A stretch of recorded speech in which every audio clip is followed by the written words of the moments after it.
Европейския парламент е законодателен орган. За повечето хора е говорилня. Amendment 1187. It's clear for everybody. 1428. The vote is closed and it is adopted. Congrats to the negotiating team and to the rapporteur. It was not an easy one. Това е политически процес, който тече всеки ден. Представи си 27 държави с всичките им дълбоки вътрешни разделения. Всичко това е един непрекъснат конфликт, това е един непрекъснат сблъсък и преди всичко непрекъснати денонощни преговори. Това е начинът, по който Европа работи и осигурява единството си. И понеже българските депутати сме само 17, а тук отделният човек има много голямо значение. As I said yesterday on the debate, dialogue only starts now. Thank you. Herzlichen Dank, Herr Kollege.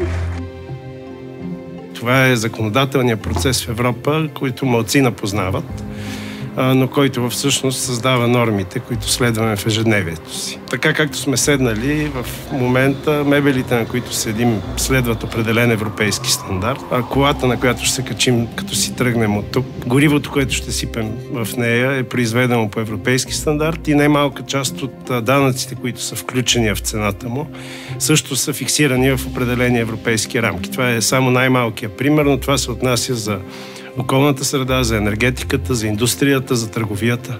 А сега искрено се надявам, че с моите колеги ще имаме една сериозна група български евродепутати, които ще имат същия подход. И аз ще имам пък възможността да предам на нови хора този опит, който до този момент съм натрупал.